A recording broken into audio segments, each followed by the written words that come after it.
Good evening, everybody. I'm the Reverend Scott Klimke. I have the privilege of being the senior pastor of this congregation. Thanks for joining us this evening. We have a real gift at Mount Calvary, and his name is Dr. Harold Ashcraft, chief pathologist at Commonwealth Hospital for many, many years, and now in his retirement working at Somerset. He has been of immense benefit to me throughout the shutdown and now the reopening. I do a lot of reading, and I've asked him a lot of questions, and I've never once stumped him. I had a professor in seminary whose last name was Dr. Crump, and he was also very difficult to stump, and we used to say, who's going to stump the Crump? And I think at 4 years, only one person stumped the Crump. Well, nobody's stumped Dr. Ashcraft thus far. I think we all know we live in the midst of a divisive society at present. People can't seem to agree about anything, in large numbers. Certainly when our health is involved, we need to do a little bit better than that. So we decided we'd offer this forum as a community service so that at least some of us might model productive dialogue around facts and promoting health for all. So Dr. Ashcraft has a regular presentation that he'll make. We are recording this on Facebook Live in case you want to make use of it later or show a friend it, and then we'll open it up to question and answer. Dr. Ashcraft does have a bit of a hearing impediment, so he's asked that you be patient with him as you're asking questions. You may need me to kind of interpret for you.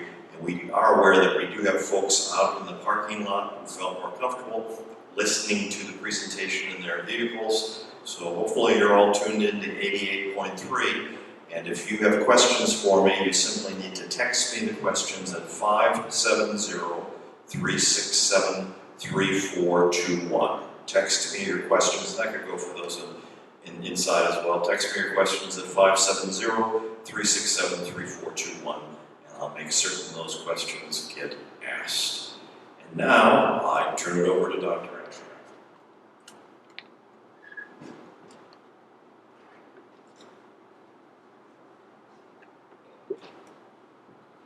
Thank you all for coming, and unfortunately in the climate we live in, how about now? Is that better? Okay. Unfortunately in the climate we live in, I do have to get one thing out of the way, which is I'm not an official spokesperson for Calvary Lutheran Church or any medical organization. While I follow this closely, the views I'm presenting are my own. So with that, we'll go ahead and get started. So I'm going to talk about the new infectious disease, COVID-19. Now, unfortunately, the name for the virus is SARS-CoV-2, so you'll hear me using those two terms tonight. And people might ask, why don't we just name them the same thing, like measles, where the germ is the same as the disease? But unfortunately, in the world of infectious diseases, some diseases are caused by multiple organisms. Malaria is a good example of that. And sometimes the same organism, Yersinia pestis, causes bubonic plague and pneumonic plague, two very different diseases. So unfortunately, we have a different name for the disease and the germ. So during normal times, guidelines proposed by a Republican administration and widely supported by Democratic politicians, both at the national and state level, would not be politically divisive. But we do not live in normal times, and so it is being divisive at this point, and we do need to go over how we got here. So there are a lot of misconceptions about the disease, and that's kind of what I want to talk about. A word of warning, don't take anything I say as gospel. While I've researched it, there may be errors in what I'm talking about. And so go ahead and investigate things. If you have questions, you can ask me questions later. But I would caution you that there are a lot of websites that will give you information that are very focused on a point of view. You have to be really careful about that. Medicine has a way to try to sort through that, but it takes time. And we're way too early in this for medicine to have sorted everything out. First, SARS-CoV-2 seems to have originated in animals, and you'll hear all kinds of theories on that, but it's very closely related to coronaviruses in bats. While there are some changes, they seem to be naturally occurring, and there are no fingerprints that point toward definite human manipulation. And so the evidence is that it's not a design virus, it was simply a natural mutation that allowed it to jump over to humans. And again, if you think about it, if it were designed as a weapon to inflict economic damage, the fatality rate seems a bit high. If it were designed as an actual weapon of war, the fatality rate seems very low. And so it doesn't make sense to me that this was actually designed as a weapon. So some people ask, could this be a naturally occurring virus that was being investigated in a laboratory in China that somehow escaped? Well, I mean, sure, that's possible. But to think that China is the only country that's done that, we know, in fact, the CDC in the United States has had some accidents with live anthrax and live smallpox. I know of a hospital, not local, that mishandled bubonic plague. And so these things occur.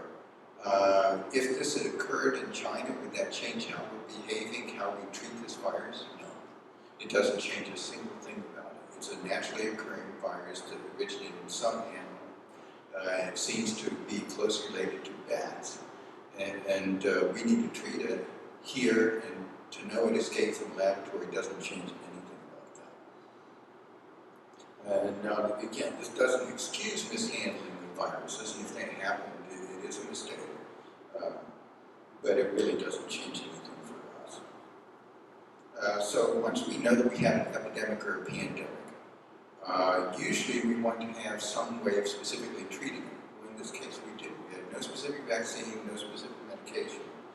So what are our options?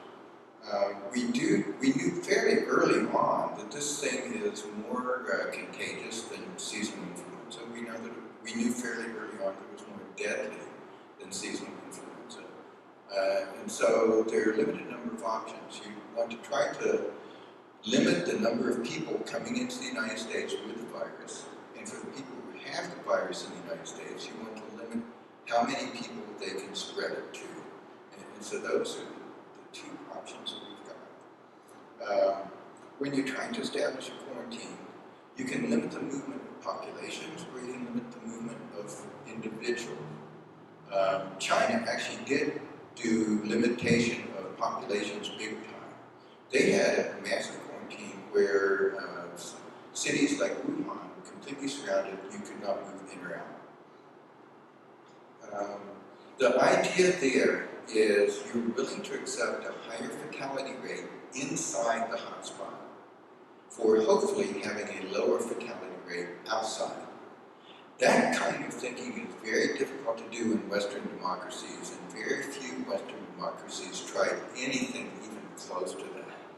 And you had some city lockdowns, even in the United States you had a few towns that had kind of roadblocks trying to limit movement in and out, but nothing at the level that was done in China.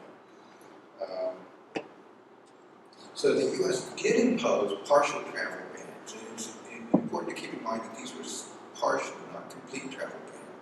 The complete travel ban would be no one coming from China, no one coming from Europe. Partial travel ban means that American citizens and their relatives could come back, meaning infected Americans could and did come back. The partial travel ban does not change the curve of growth of the virus. It shifts it in time.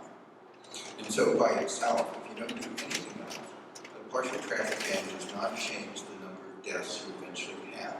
It shifts them maybe 2 or 3 weeks down the road, but you still have approximately the same number of deaths. So there had to have been another plan behind the travel ban, and we'll get to that in a second. The other thing is, it was not announced earlier to airports and TSA that these bans would take place. And so what happened was you had huge numbers of returning Americans funneled into small spaces at customs in the airport. And that basically created super spreader locations where you could actually increase the number of Americans who had the virus. And again, that was not thought out ahead of time, and it did create a huge problem at the time. So we don't know a lot about the U.S. plans during that time period. Maybe future historians will know more. We do not. So I can only guess that we were trying to ramp up the possibility of testing and contact tracing at that time, because we don't have any evidence that the U.S. was doing anything else at that time. And there's a reasonable chance that would have worked if it had been well thought out. If you had just a small number of travelers coming back with the virus, and you did good contact tracing, and you could test all of their contact, we might have shut it down very early. That didn't happen, though. Everything broke down when the U.S. CDC released a very faulty test for the SARS-CoV-2 virus. The current thinking is that those test kits were contaminated, but I've not heard any strong evidence one way or the other, but they did work. And so whenever we started ramping up the number of cases in the United States, we had absolutely no testing to back up the contact tracing. Now, again, there's limited evidence out there, but from what I've heard, presentation by Dr. Brooks, for instance, I'm getting the feeling that they were not willing to use the World Health Organization approved tests, which were developed in Germany, because the United States was thinking that there were too many false positives on the German test. Where the person would test positive, but not actually have the disease. When in that case, what happens early in an epidemic is an extra person or two goes into quarantine, but you're catching almost everyone who actually has the virus.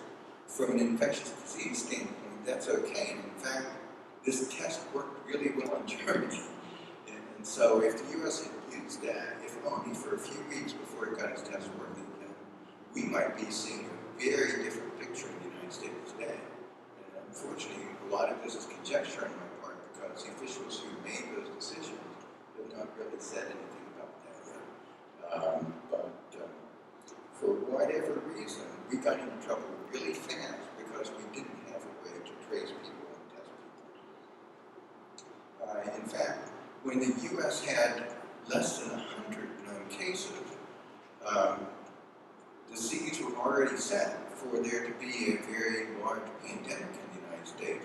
Keep in mind that when we had 100 cases known in the United States with very poor test capability, we probably had upwards of 1,000 cases already circulating. And again, we know from the cases in Seattle that while they were discovered late in January, we know for a fact that those were circulating several weeks before that. And so there were probably areas of the country where this was circulating unknown, infecting hundreds and even thousands. So anyway, it became obvious fairly early that we could not simply test our way out of this crisis. And so the CDC was looking at the next phase of mitigation. When we already know it's going to be a pandemic, what are you going to do to try to stop it? So when that happens, you have to try to limit the number of people each infected person infects. And you may have heard discussion of certain numbers we used to follow that R0, or R0 is one of those. But you have to try to limit how many people each infected person infects. And that's where the idea of sheltering in place, social distancing, frequent hand washing, using hand sanitizer when you don't have access to hand washing, that's where all of these things come into play. Now, early on, we were probably overestimating the danger of packages and groceries coming into your house. And you remember there was a lot of talk about really cleaning your groceries, sterilizing packages, including the packages that your food came in. At this point, we know that that threat was not as big as we initially thought. That's one good thing. A lot of things we're finding out are just as dangerous, but that's one good area. But I would want to caution about that. I think the people who were very obsessive early on about disinfecting everything backed off a little bit, but it's still a good idea to clean things. It's always a good idea to clean fruits and vegetables and groceries coming into your house. It doesn't hurt to clean things. And I wouldn't back off completely, but the people were spending hours disinfecting everything. I think that was overkill first. Now, another thing on sheltering in place. The United States started it late, and there's no question that if we had started it early, we would have saved lives. Sheltering in place is kind of a strange policy because viruses expand exponentially. You basically watching it and nothing's happening until all of a sudden it does. Once you notice it, it's usually bad. And so, sheltering in place policy, if it works well, looks like you didn't need it because nothing happens. We started sheltering in place when there were very likely already a large number of Americans infected, which means it's already loose. And so sheltering in place is a good policy, but if it works really well, it looks useless. And so there were a number of politicians not willing to pull the trigger on that until things already look bad, but by that time, you're already admitting that you're going to get a lot of infections.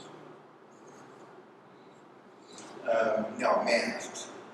Initially, CDC recommended against using masks, and there were a couple of reasons for this. One is there were not enough masks for healthcare workers. In fact, hospitals are still reusing things that we used to throw away after one use, and I'm reusing things.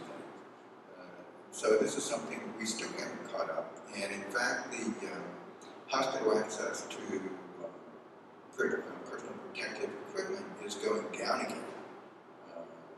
As cases ramp up in some of the southern states, Florida, Texas, Arizona, we're seeing them consuming PPE at large numbers, and supplies are starting to come again. So I think that was a reasonable thing for CDC to do at that time. The second reason is, if you used it correctly, masks don't do very much. If you see people constantly fiddling with them, putting the fingers underneath the mask to scratch their nose, things like that, they don't work very well. But I think Americans have done initially see and they do work very effectively. I mean, all the studies I've seen show that the simple cloth masks work pretty well, except for the kind that have the two little valves on the cheeks. They look cool, but don't get them. They don't work very well. You see those advertised. What those valves do is allow you to exhale, which is exactly the wrong thing. You're putting the virus on the So don't buy those.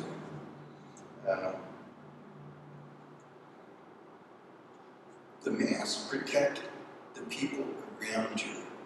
And that's an important point. I think a lot of people miss that fact. The cloth masks maybe offer a little bit of protection for you to wear, but they're mostly to protect the people around you. So again, one of the things in the church environment, we're supposed to care about people. Well, wearing masks is all about protecting the people around you. You demonstrate how much you do or don't care about the people around you by how you mask or don't mask. And if people are wondering why I'm not masked up here, I'm more than 6 feet away from everyone. And I think you can hear me better if I'm not masked up here. But I think masking is important for the people around you. Now, some of the Asian societies like Japan and South Korea often mask in cold and flu season, and it is with the understanding that they are protecting the people around them. And we sometimes in the United States get the false impression that the Asians are masking to protect themselves. But remember, the South Koreans and Japanese are both very polite societies. And the reason they're doing that is to protect the people around them. So if there probably are ways to wear masks to offer some protection to the wearer. N95 respirators, for instance, do protect the wearer. If you've worn one, you realize wearing one for hours on end does start to get uncomfortable. If you feel confined in a regular cloth mask, you will feel confined in short breath in some of these. Now, some people like construction workers, where you're on a lot of sawdust fumes, wear something that actually is an N95 respirator.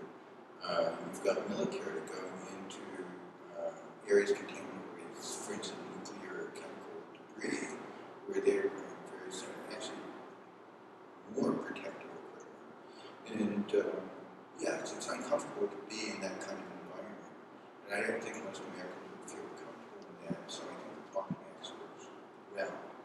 keep in mind that none of these guidelines are designed to reduce to zero the possibility of anyone getting infected. They lower it, but they don't reduce it to zero.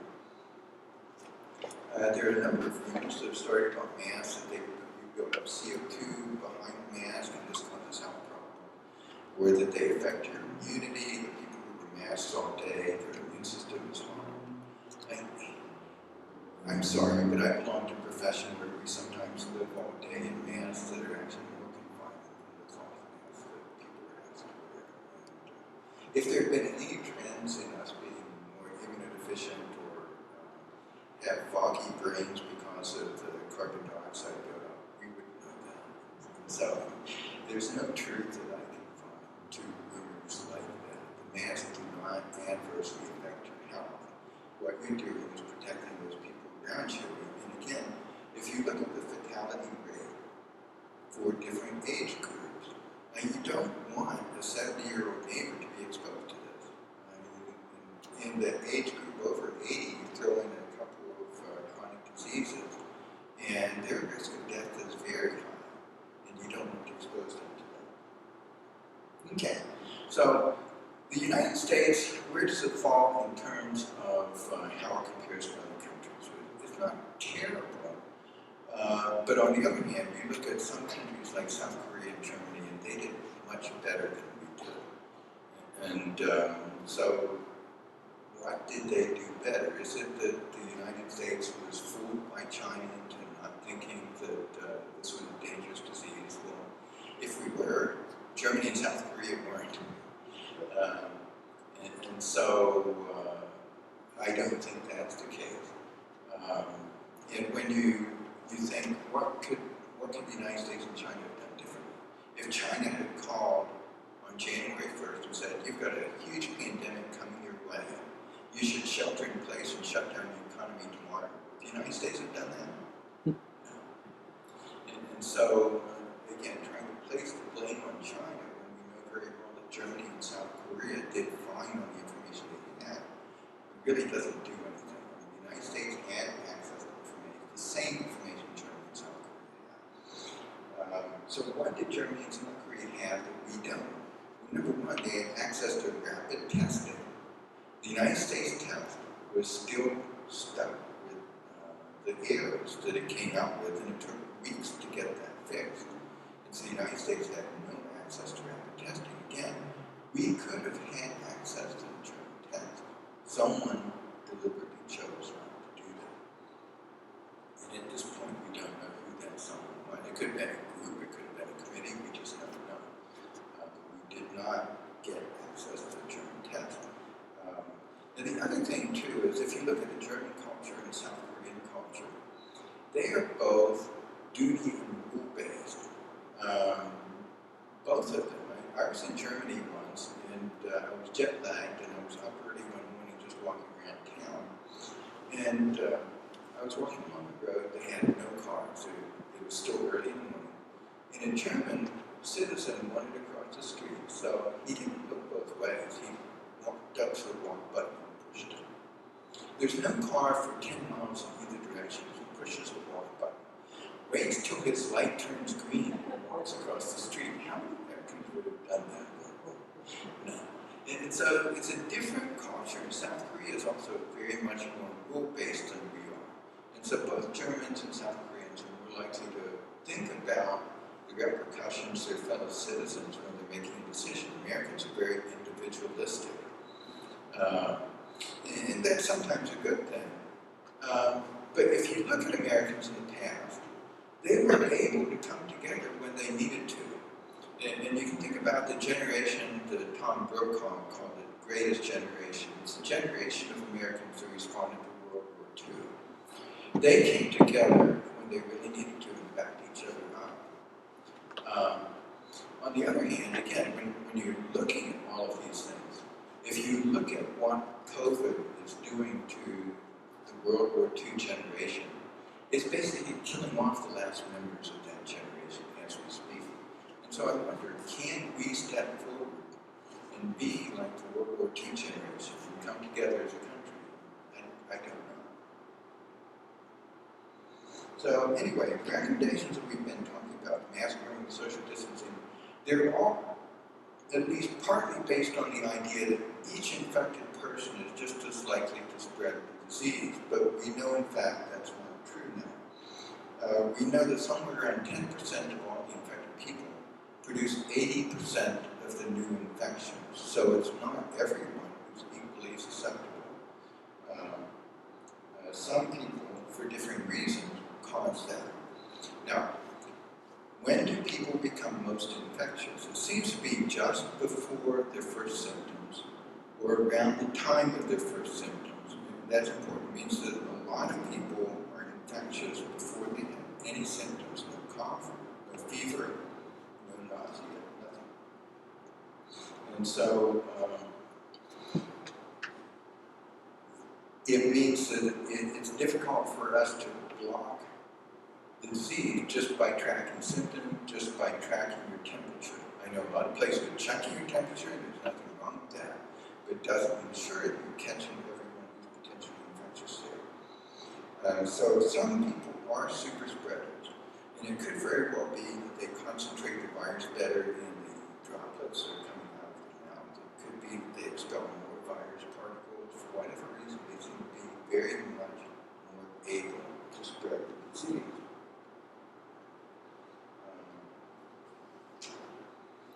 Most of these people will eventually develop some symptoms, and so you may have seen some confusion in the news about 2 weeks ago over whether asymptomatic people can spread the disease or not. And the World Health Organization was actually using a very technical use of the term asymptomatic. They meant people who never develop symptoms, whereas most of the people who spread COVID are in fact people who would develop some symptoms sometime. And so that's where that battle is more a technical battle. It didn't mean that asymptomatic people can't transmit it. It was a technical battle over what that word asymptomatic means. And so I think it was confusing if you're an outsider and not familiar with some of the technical use of medical terms. So if you look at super spreaders, they certainly cause a lot of damage, but they don't account for all of that 10% of the population that's spreading the disease. So to go beyond that, we have to look at super spreader events. A super spreader event is where you've got people largely inside who are concentrated, who are not social distancing or can't social distance, and you've got an infected person in the midst. Now, we know that the really dangerous super spreader events were nursing homes, prisons, and food processing plants. And all of those three cause a lot of super spreader events and cause a lot of infections. However, there were a lot of super spreader events that were not one of those three. Church services, funerals, choir practices, family gatherings, a lot of these became super spreader events too. So wherever people were indoors without masks, without social distancing, and one infected person was there, it could potentially cause a super spreader event, whether the individual was a super spreader or not. Just ordinary infection. And Dr. Fauci has recently commented on how contagious this disease is. It's incredible how contagious it is.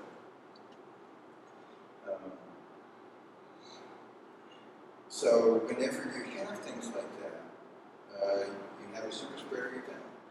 And the problem with us in the church environment, if you cause a super spreader event, keep in mind that the people you kill are going to be people you know and care about. So whether that's in a family environment, some of these were family dinners, whether it be a church environment, and we had a sad case of funerals causing more funerals.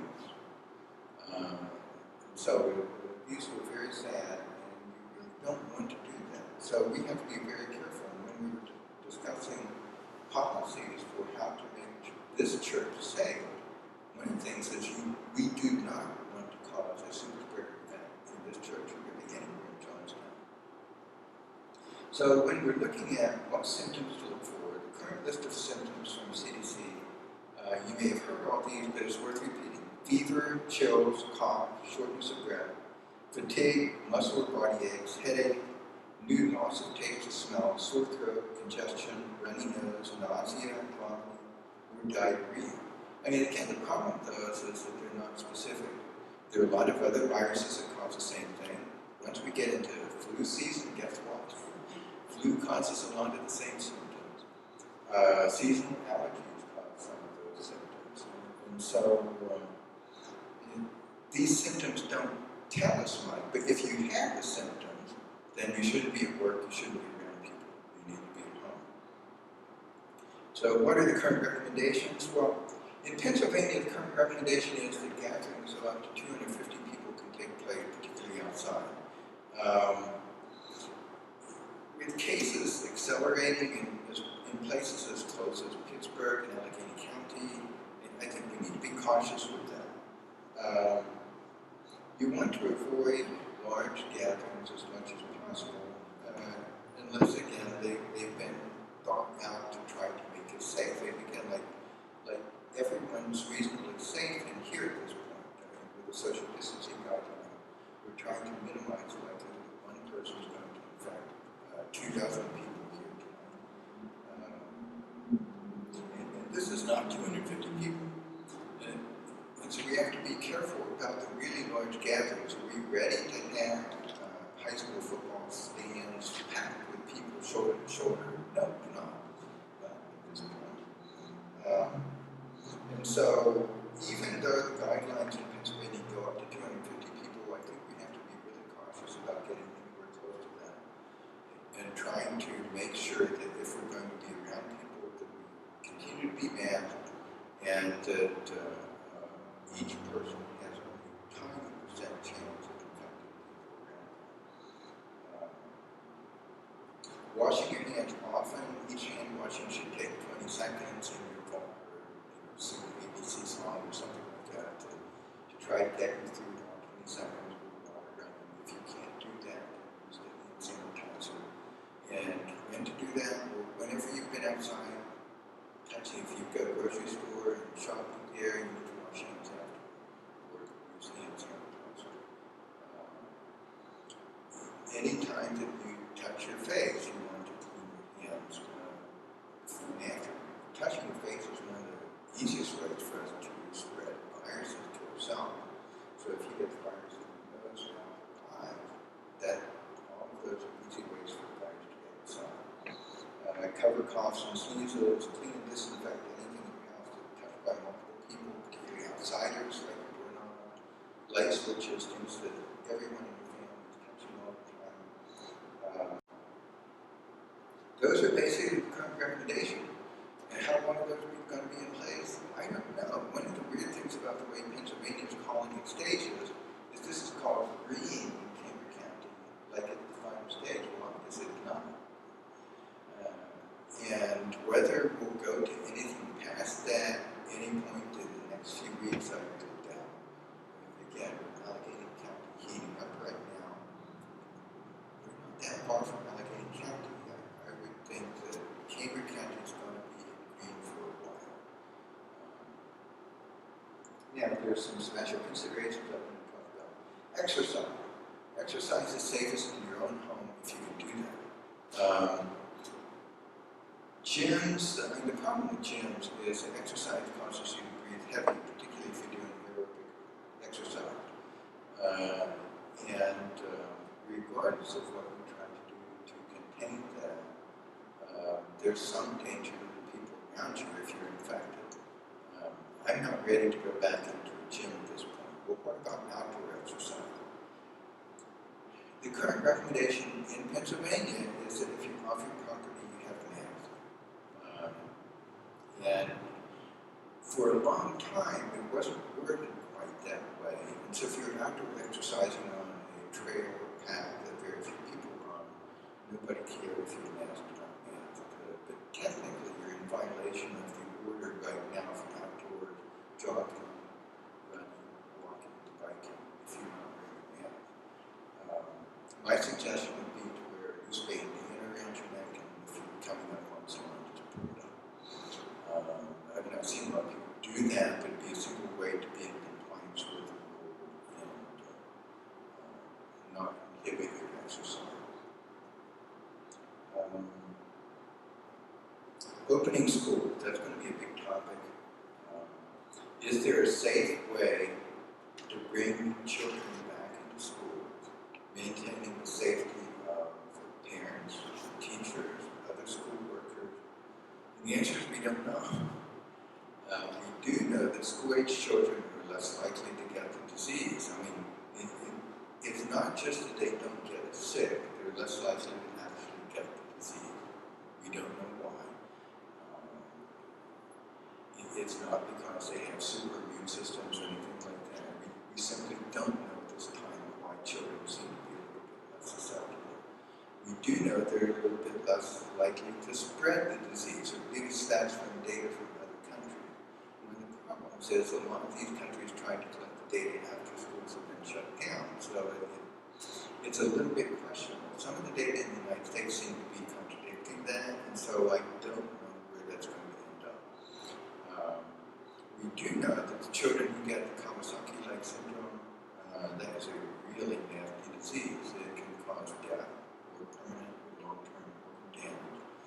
And we don't want that for our children. So even though fewer children are involved in bad outcomes, the children who are, I mean, one child is we don't want to think that it's just 1 out of 1,000.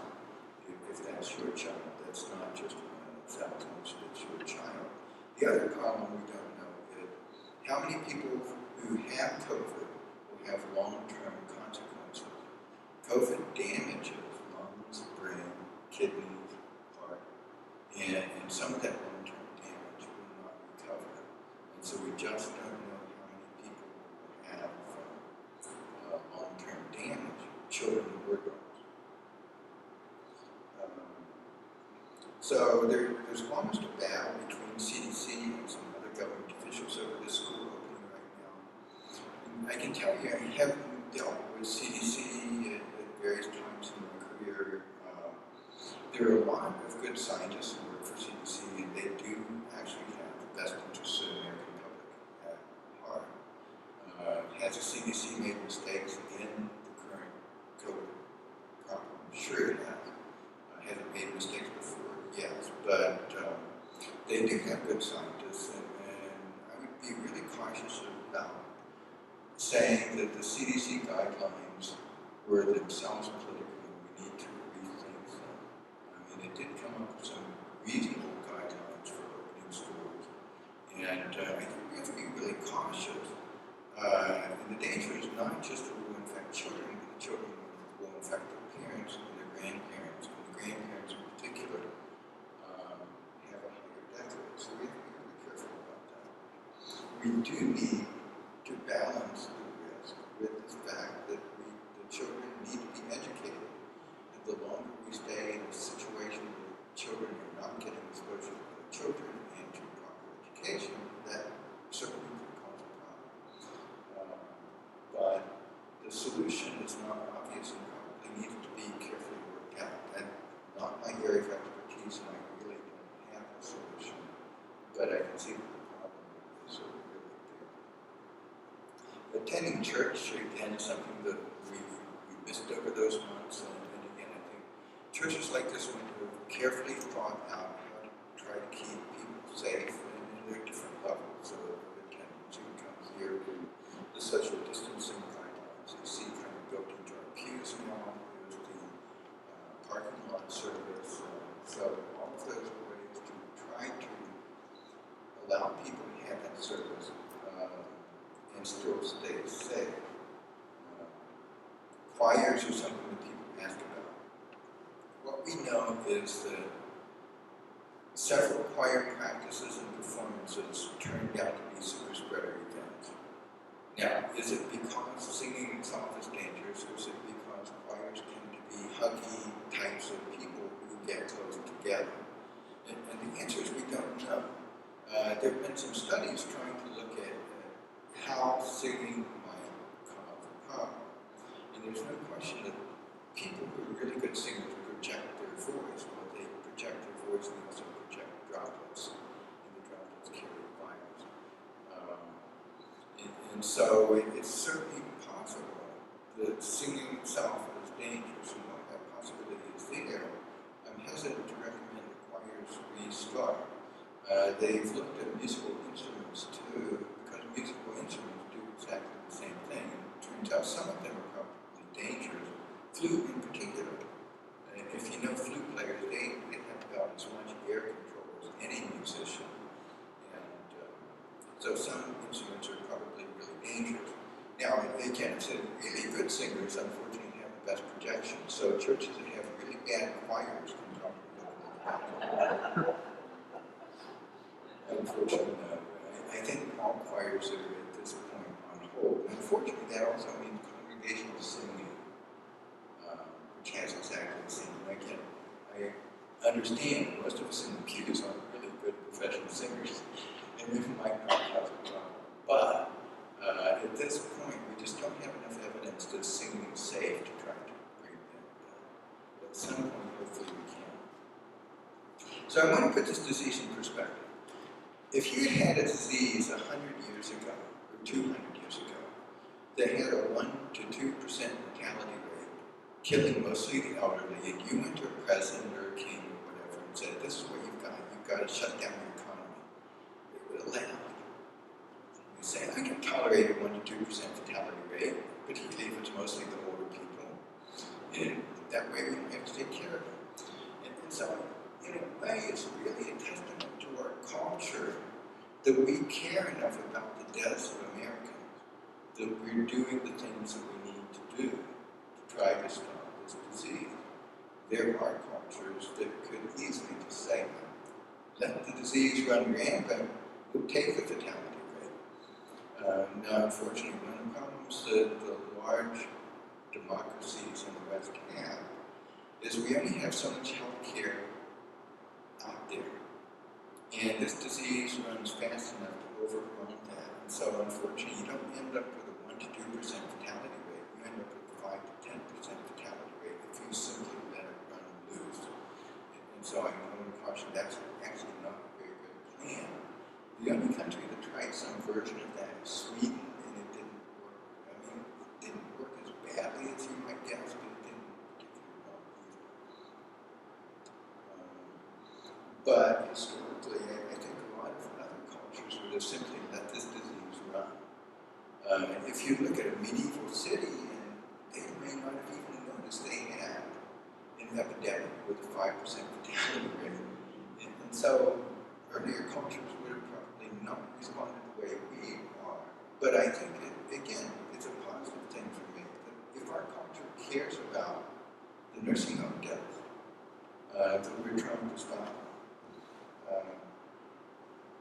Again, to put this in perspective, if you follow the news, you know that the death rate for the United States is a little over 130,000.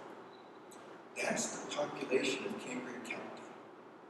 If you want to put this in perspective, that's the entire population of Calvary County being wiped out. And what kind of impact do you think that would be on the United States as a whole if they woke up and one entire county was dead? That's what we've experienced here. There's some questions about that mortality rate. Is it real? Have 130,000 Americans really died of COVID? And the answer is, yeah, probably. All of these estimates, whether it be flu deaths or COVID deaths, are somewhat statistical. And the CDC has to take into account certain things when it's trying to decide what that death rate really is. I wouldn't be surprised if it's off by 10,000 or 15,000. But I can tell you it's not 20,000, it's not a million. I mean, it's somewhere in the range of 130,000. If anything, it's slightly undercounted. The total number of COVID cases is also very likely undercounted because we missed a lot early on. So are the numbers we're getting somewhat reasonable? Yeah. They're good for tracking. Are they tracking the true cases? Probably not. We're probably missing some in both of those areas. Like I said, children and young adults have a lower mortality rate. And if you're following the news, you know that many of the newer cases are in fact younger people right now. And some people have been wondering, why is the death rate not going up in the United States if the case rate is going up as fast as it is? Two things. One is, if you follow news this week, the death rate is going up. And two is, since there's more younger people getting it right now, their mortality rate is lower to begin with. And so I expect the death rate to not go up quite as fast with what's actually happening right now. But again, we don't know what the long-term consequences to many of these people are. Again, we do know that COVID-19 is more contagious, probably at least twice as contagious as seasonal influenza, and the mortality rate is actually much higher. Now, the calculated mortality rate, if you do a simple equation of U.S. deaths over U.S. cases, you get a huge number. It's about 4% right now. Is that real? I don't think so. Is the United States really doing worse than some third world countries? I don't think so. I think we're undercounting true cases. But even if it's low, say 1%, 130,000 is a lot of people. If you remember 9/11, I think most of us here are old enough to remember 9/11. Losing 3,000 people that day felt like a punch to the gut. And part of me wonders why we're not feeling the emotion of losing 130,000. I think partly because many of us don't know someone involved. But if you know someone who lives in a large city like Los Angeles or DC or New York City, they know someone who's died. And again, so far, this has killed far more people than the seasonal flu did this year. It's really hard to get the figures on how many people died in America from seasonal flu, partly because it overlapped with the COVID season. But it's at least 20,000, probably not 50,000, whereas again, COVID, which started late, is at 130,000. So, where does that leave us? It's really up to us as individuals to prepare ourselves, our co-workers, our families, the people we're in contact with. Had the federal government and state governments and county governments always coordinated well in trying to get the right information out to people? We know they haven't. And so we have to keep educated.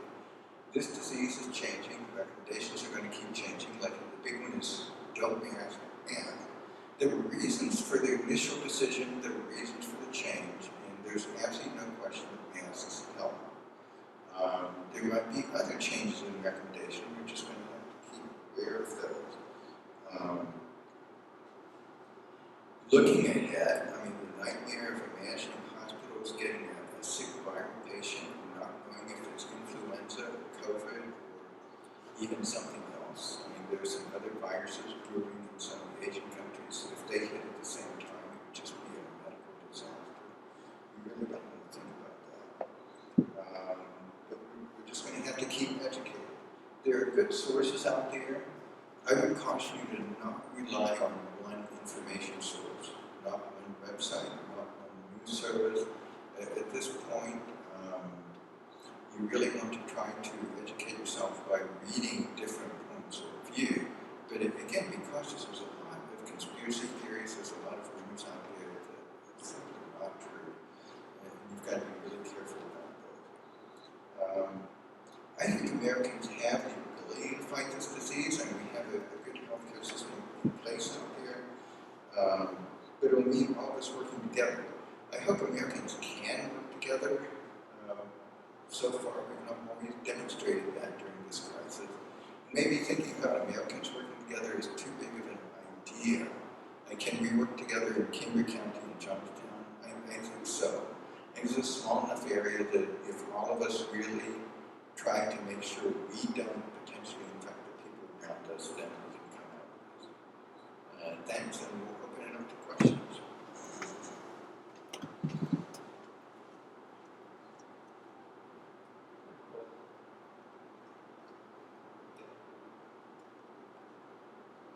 Yes, sir. If somebody comes this Sunday to my college, sits here, and they find out Wednesday that he's positive, does that mean everybody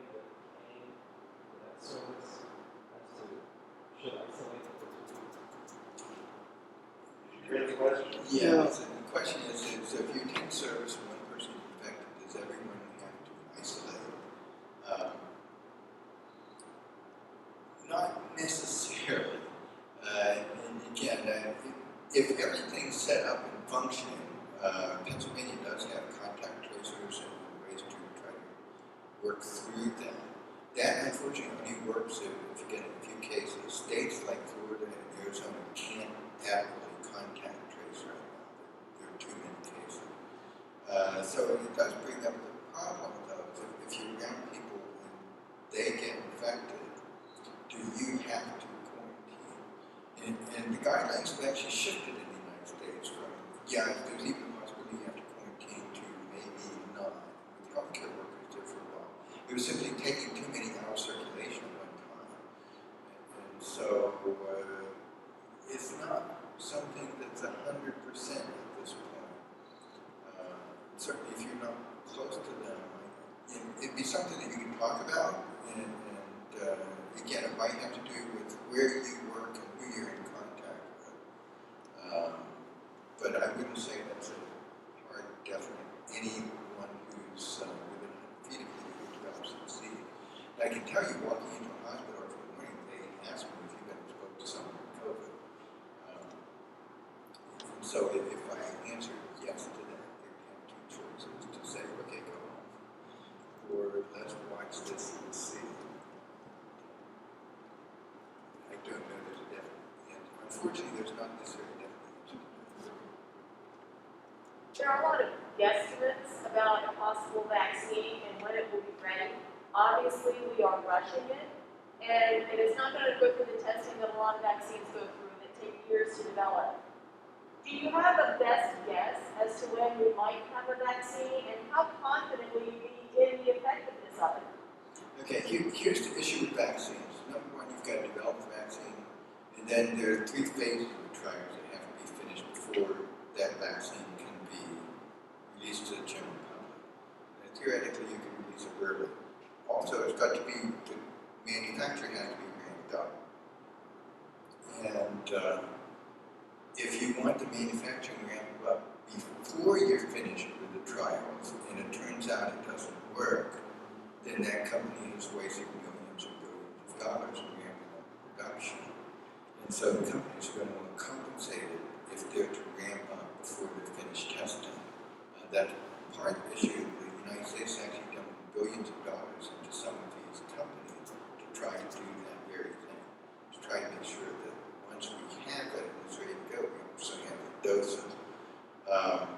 So a couple of problems. One is every vaccine that runs through the testing is not going to work. We don't know which ones will or which ones won't work, if any of them work. One of the things that Dr. Fauci said, and I agree with this, it's kind of naive to assume that every vaccine is 100% efficient. Flu vaccines range in efficiency from about 50 to 70%. Assuming that the COVID vaccine is at the 70% range, which is reasonable, that means that at least 95% of Americans will need to get vaccinated to hit herd immunity. 30% of Americans in polls say they would refuse to get the vaccine.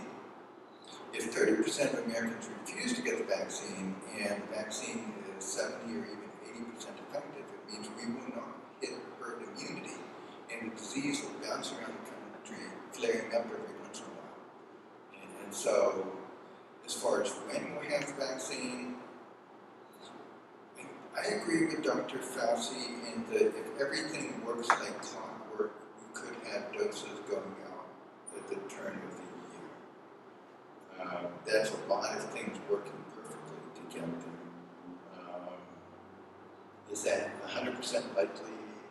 No. And again, if the vaccine works, if the doses get out there, if 90% of Americans decide to get them within the first month or so, that means we might hit herd immunity by March 1st. So it's not just when the doses start shipping, it's when 90% of Americans have had the vaccine and their bodies have had a week or two to adjust to that and start developing the antibody. So realistically, I would put the first safe day, earliest safe day, at about March 1st.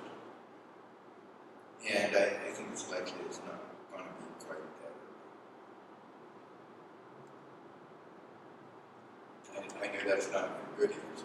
No, I appreciate your answer. I appreciate you sharing all of this information with us. Thank you. And Christy Hartford.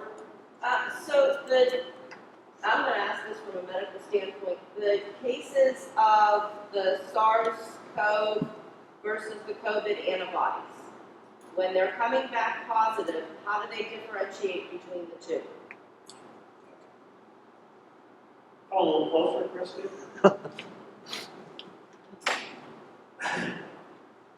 So the COVID itself versus the COVID antibody testing that they're doing now, are they grouping those together when they come back positive, or how are they differentiating between the two of those? Okay, there are two families of tests that are being done for COVID disease right now.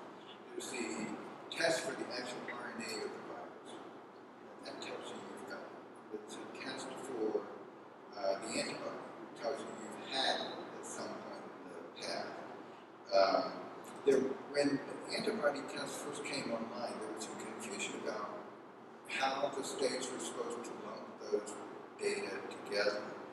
And so one of the questions is, could we be way overestimating the current number of cases by combining those tests indiscriminately? The answer is we could be, but that's not happening at a scale that would cause these numbers to be way off. Because again, if you look at the number of deaths and you try to imagine what's the true number if the United States has a reasonable Western democracy fatality rate of say 0.5% to 1%, that means that the COVID cases have to be much higher than the 3 million that we know. And so, did some communities overestimate their cases by combining that data incorrectly? And the answer is yes, we know that happened. Is that way throwing off our knowledge of how many Americans have had it? The answer is no, it is not. Ray Liebernight, I believe, had a question. Aerosols versus droplets and air conditioning systems in the back of pews. Aerosols versus droplets, the impact of air conditioning systems and the like. Yes, that's a big question. And again, there are technical aspects of the question airborne. Can the droplets of the virus SARS-CoV-2 stay in the air for an hour or so after the person has left the room? The answer is yes. We know that is true.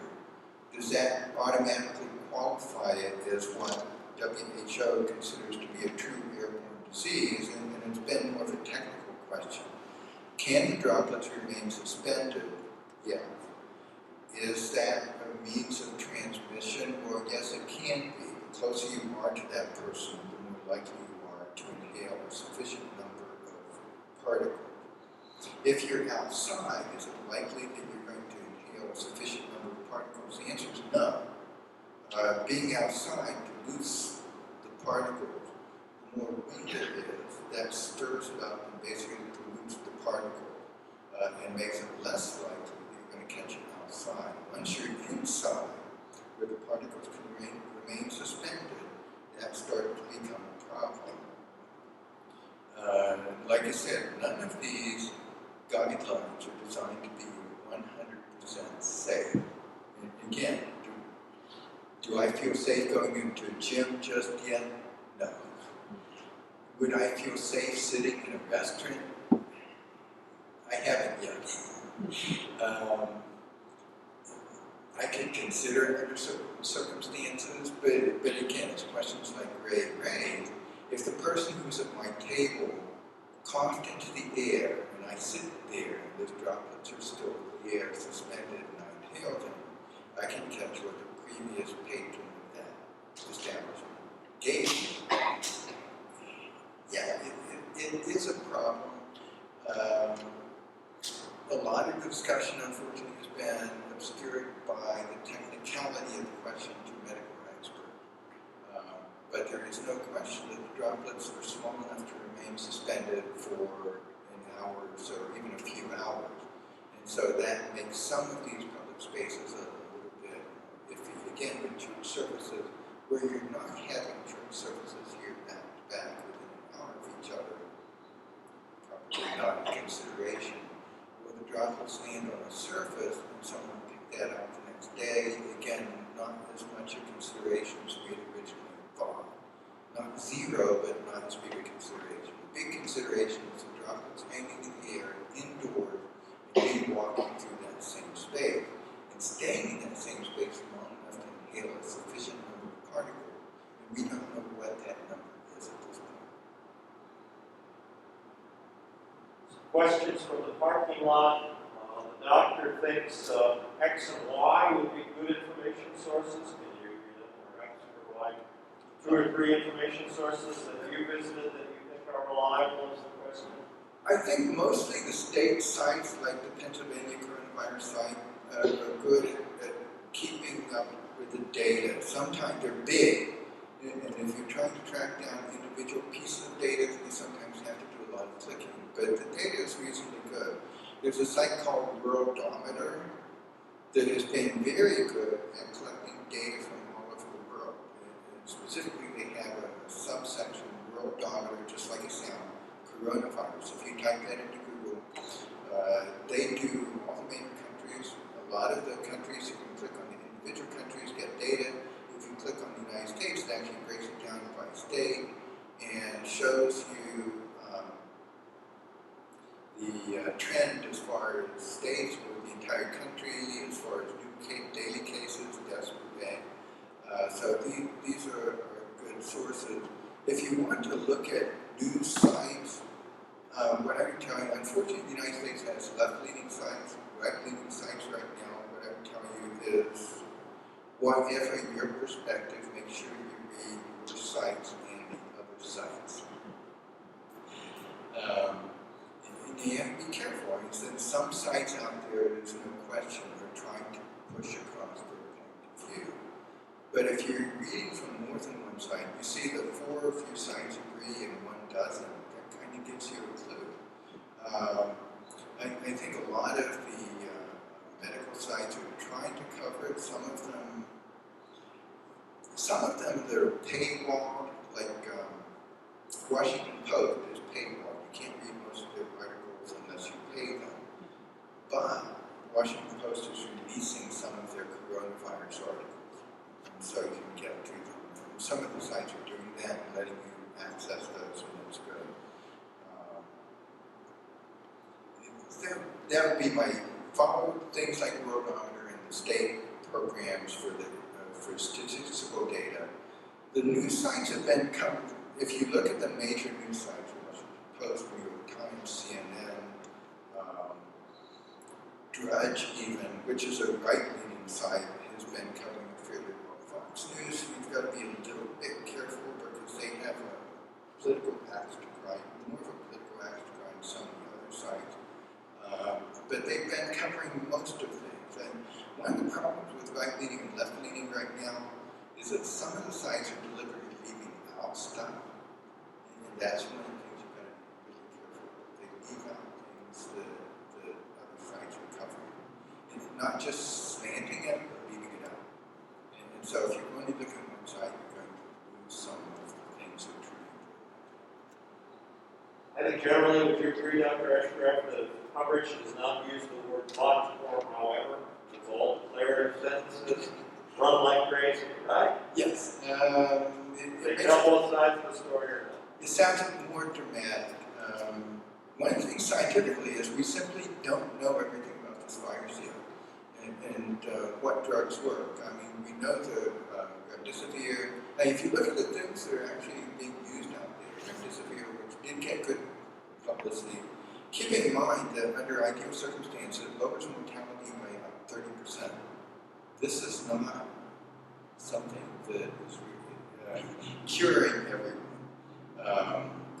They're using steroids, dexamethasone, they're using blood thinners. So a lot of things are being used successfully out there, and we're well enough into it that a lot of places have pretty well established protocols that are working fairly well. But people are still dying. Jim, Chris?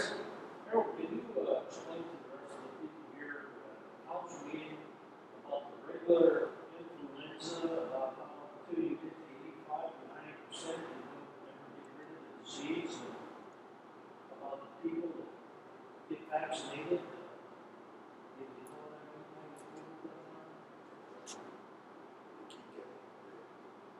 The herd immunity, I think. Well, herd immunity. Yeah. Herd immunity is when a sufficient number of people are immune that the disease never gets hold. For instance, measles. In Johnstown, it's very likely that more than 70% of us are immune to measles. Either we're old enough like me that we actually had measles, or we got the vaccine. And so measles is very unlikely to take hold in Johnstown. The Amish community was different, however. It didn't have that herd immunity, and it really took off a few years ago in the Ohio Amish community. And so, basically, if the population has a high enough percentage of immunity, the disease can't get a hold in that community because it can't jump from one person to another. You might have one case, but it can't jump. You can't find that next person to jump to and stop. So herd immunity is very protective if you've got a high enough percent. That's usually at least somewhere around 60 or 70%. Actually, usually a little bit higher than that before we actually get to herd immunity. We don't get that for influenza, by the way. In the average year, 50% of people in Pennsylvania get influenza, which means that the disease is allowed to run rampant in this state because we don't have herd immunity. Will we get that with coronavirus? There are a couple of things to work against that. One is if a large number of Americans decide not to get it. And to get herd immunity, we're going to need to get almost everyone vaccinated.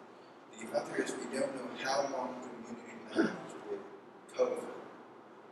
We know that in coronaviruses, in general, immunity lasts anywhere from a few months to a year. 3 years, I'm sorry, about 3 years. So it's likely that if we develop a COVID vaccine, we'll likely need to be revaccinated at some interval. My guess is annually, but if we're really unlucky, it could be twice or even 3 times a year.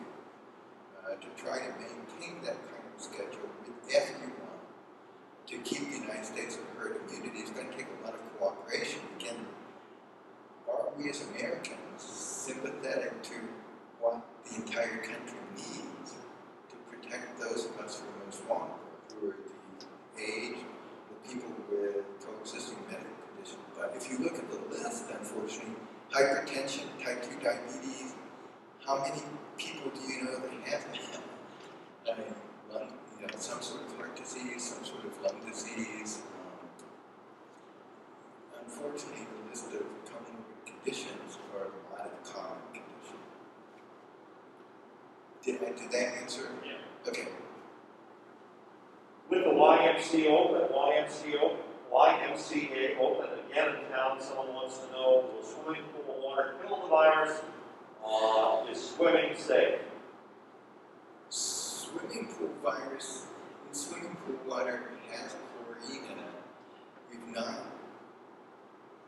No one has determined that I know of that level of chlorine actually kills the virus. But even some beaches are not allowing people to swim. For one thing, you can't wear a mask when you're swimming. If you do, it's not going to work very well. A cloth mask, it's not going to work very well. I expect that a lot of these things will be clarified. We simply don't know at this point. I'm sorry, we just don't have enough information. Yes, things are going to open at some point in the future, but we have to understand these things better. We simply don't at this point. Swimming is currently not allowed even in some ocean beaches because of these problems. All right, I take that as I don't know, but reside on the side of caution and go do it. Right. And I don't think very many places with chlorine pools, other than your own backyard pool, are allowing people to swim right now. Hawaii did open this way. Did they? Okay. My wife has been there 3 times. Other questions from the group? I have some more on my phone before we wind down. I think you addressed most of the vaccine stuff, but one of the questions is, will this be like a flu vaccine in that we're going to be guessing every year which vaccine we need to create? No, this particular disease does not, while it's mutated a few times, it's not mutated in crucial areas that would change the vaccine. The problem we're going to have is we need to figure out how long the immunity lasts and tie the revaccination schedule to that. We simply don't know how that is at this point. The final question I have on my phone deals with the CDC, the FDA, and the World Health Organization. I think you've already said that the CDC is largely an organization to trust. Is that correct? I have to be a little cautious here. The CDC has competent scientists in it, so does the FDA. And for that matter, so does the World Health Organization. The World Health Organization does a lot of good things. One of the things, and this is way off topic, one of the things it's done is try to coordinate cancer nomenclature across different countries so that when I describe a cancer in the United States, someone in France or in China knows exactly what I'm talking about because we're using the same terminology. That's been guided by the World Health Organization. So it's got some good scientists that have done a lot of good work. Have all of those organizations made some mistakes in the COVID pandemic? The answer is yes. Does everyone make some mistakes whenever epidemics and pandemics break out in the country? And the answer is yes. That kind of goes with the territory. Living through Ebola a few years ago, for instance, CDC made a dramatic error early on when we knew we had to focus in Dallas. CDC was communicating with physicians in Dallas by phone every day.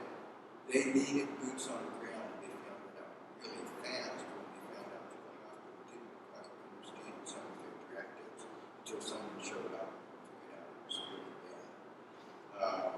So that was an error. They went from it, they fixed things, and they handled things better in the future. I think it's unrealistic to think that the country would have absolutely no errors in watching COVID-19. Every country would have them. Are there good people in all of those organizations? Yes. Have they all made mistakes? Yes. But the country needs to coordinate better. And part of that, the world needs to coordinate better, and the only organization that can do that is WHO. And so we have to work through those organizations. They're the ones we've got right now. There's no other way. Now, I'm going to say that one of the problems with how bad it's coordinated is our federal structure here in the United States. A lot of people assume that the CDC has full say over what happens in an epidemic, and that's not true. The most powerful government official in terms of quarantine is the state governor. And so we've actually seen that play out. The most powerful positions that we have seen in terms of determining what happens in those areas is really the state governor. He trumps the president, he trumps the mayors. And so the person guiding New York's response is Governor Cuomo. The person guiding Pennsylvania's response is Governor Wolf. And it means that each state's coordinating themselves. They're looking at CDC guidance, but the CDC is not in control. The individual states are part of our federal system here in the United States. If I'm not mistaken, you told me at one point that these various organizations, the underlings are generally good, straight ahead, don't tell a lie science heads. Yes. The heads of the organizations may be political appointees, and you have to be careful of whether they're truly representing what's being done underneath them. I would say that's a reasonable thing to say. Again, when Ebola was occurring, there were, CDC put out some nice teleconferences where you could call and talk to scientists and you got really good data from them.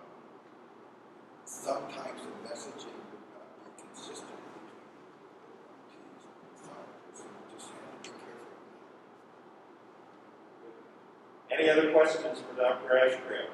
Yes, ma'am. Fauci or Burks, which one do you like better?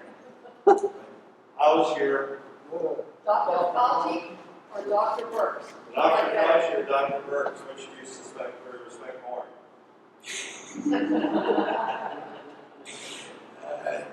It's a trick question. I really respect Dr. Fauci. He's been in the institution there for many years, and if you dealt with this whole area, he's not a new name. He's been around for a long time. And Dr. Burks actually did some really good stuff with HIV, so she's been well respected for a number of years too. Both of them have gotten caught in some of the political shenanigans, and it's kind of a shame. Again, it's kind of a shame. We need to fight this together, and I wish we were more coordinated. Yes, ma'am. With the vaccine testing process being accelerated, do you feel it's safe to get a vaccine when they produce one? Once the vaccine produces itself, what's the odds of it being like the first polio vaccine, where it's faulty and therefore you should hold off getting it after it's offered? That's part of why we need to do testing and the phase testing, is to try to pick up things like that. That's why the testing needs to take months, is to make sure that's safe. If we find that companies are skipping parts of phase 2 and phase 3 to rush into production, that would be very bad. I don't want to fearmonger, but we've lived through this before. Some of us lived through Gerald Ford's administration. If you remember, there was something called swine flu that came out under Gerald Ford. The vaccine was rushed into production, and the vaccine triggered something called Guillain-Barré syndrome. It still happens occasionally with flu vaccine, but that year was particularly bad. In fact, more Americans died from the vaccine under that year, under Gerald Ford, than died from influenza. And again, I don't want to fearmonger, but those phases of testing are extremely important. And we don't want the vaccine rushed through just to get it out, to meet some artificial timeline. When we look at these things like social distancing and hand washing, we actually know they work. And again, more recently, there was a variant of flu called H1N1, and if you remember, it hit very early in the year that it hit us first. It hit in August. None of the vaccines were out. And so all the hospitals had to rely on to keep down the numbers of influenza for a while were hand washing. And again, trying to make sure you don't spread from one patient to another. You know that the rate of influenza dropped that year because everyone was conscientious about hand washing. And so, again, these things may sound like they're less important than the vaccination, but the masking, the social distancing, and hand washing, if done effectively, are very important and can cut down the number of infected individuals. And while that's what we've got, that's what we've got to rely on. And again, we might think they're not effective. They are effective if done correctly. So you will or will not be vaccinated right away when it becomes available? If I'm comfortable with the vaccine, I will get vaccinated as soon as it's available. And again, just as part of history, when I was a resident, hepatitis was actually a very dangerous disease for residents. And a number of, I knew physicians who almost died of hepatitis. And so a vaccine came out, and we kind of knew that the vaccine was probably gathered from people who were drug abusers. And so I had a, do I want to, I know that I'm high risk of developing bad hepatitis or even death. And thinking about where they got this vaccine, do I want to do that? I got it pretty much as soon as it came out. And if this comes out in a looks reasonably safe, and the company has walked through all of the steps, and data looks good, I will get it. How do you fight against the people here every day that the news offers 77 to 78% of the people who get infected recover? And they're going to feel, I've used it once, I've used it the next time, as opposed to getting the vaccine. I think he's saying, what can we do to combat those who think they're Superman or Superwoman in the American population? Is that? Education, but it's going to take them understanding as well. And there have been a number of people that have been, that you see in the news that thought that they wouldn't get it and went to a no-mask barbecue party or something like that and came home and died. There have been pastors who opened their churches too early, and actually some of those pastors have died. And so I don't know why seeing all of this death around us does not change things. I mean, my daughter lives in New York City, a couple of blocks away from Elmhurst Hospital. She saw the refrigerator trucks pulling up because it was too small to hold all the bodies. And those stories are out there, and I don't see Americans reacting emotionally to this news. And I don't know what can make people respond if that doesn't. I don't think they're out there. I think they're out there. I think you have to look for that kind of thing. And maybe that's, part of the education that you talked about. We're not really seeing as bad as it really is in some of the hot spots. Yeah. I think Deborah Check had a question over here. Just a side note, if you get the vaccine, will you let us know? Will you publish on Facebook that you've got very quickly? Let us know somehow that you're probably going to vaccine. Yeah, if the vaccine comes out, I will certainly let everyone know. Again, I think it's crucial to protecting the American public. Our nursing home in Pennsylvania, I believe 60% of all the deaths were nursing home deaths. And a lot of those people die without family around them. And again, the emotional toll of this disease is awful. And to see people not seeming to recognize that, I don't know what it can get. And again, if you go to a nursing home, if you visit your own relatives and friends in a nursing home, you see 90% of the people that never have any visitors, and them dying alone. It's really an awful disease. And even in ICUs, a lot of the families were not able to walk in, and you would have these older people dying alone in the ICU. Very sad. I was going to say, Dr. Ashcraft, at one point you said this is a terrible way to die. Is that what we meant? The social isolation of it is terrible, or are there other aspects of it that we want to stress to people that you don't want to get this? The social isolation is really bad. The other thing is it hits multiple organs. I mean, the people who are dying, you're dying with your brain, your heart, your liver, your kidneys all failing. And if you've watched someone in the ICU go downhill that way, it's not a pleasant thing to watch.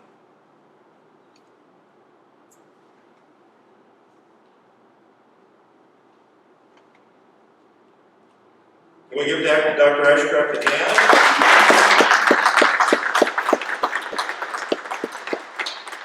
I would just end with two pieces of information. Since you are in church and I'm a pastor and I'm in conversation with other churches, I know that churches are all over the map right now on what they're doing to reopen. So let me tell you what the program we have designed here at Mount Calvary, specifically approved by Dr. Ashcraft.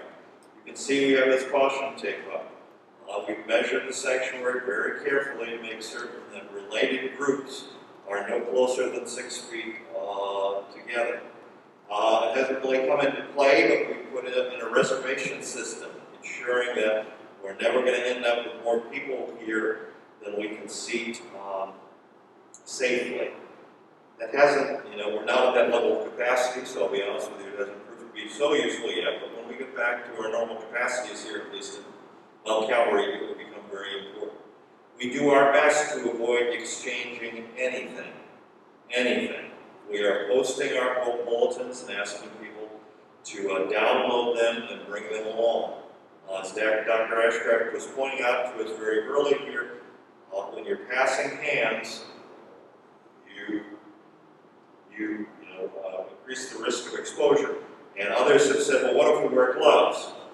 Problem is, if a glove touches one bad hand, as Dr. Ashcraft has told me, it's bad from then forward. So unless you're going to change gloves every single time you pass something out, it's not safe. So we don't print bulletins and hand them out. For Lutherans, at least, the Sacrament of Holy Communion is central. We celebrate it weekly. Normally, we have people come to this altar area and kneel, and we distribute it person by person. We have not done that for months, and we won't do it until we're safe. So what we ask people to do is bring their own bread. Bring their own bread. That way, the only hands that are touching that bread are the people who are self-communing. I know there are a lot of churches out there that are building these little communion kits. Well, think about all the hands that are touching those communion kits. A lot of them, all of which increases the risk for infection. We are not singing. If you know anything about Lutherans, we are singers. Singing is near and dear to our identity. I've been singing in a church group since I was a little boy. Miss it badly, but it's not safe. So we're not doing it. And I think those are sort of the highlights. But I see a lot of churches out there, even Lutheran churches, that aren't doing this. And what they're doing is they're endangering parishioners unnecessarily. And I don't think they want to live with the consequences if it occurs.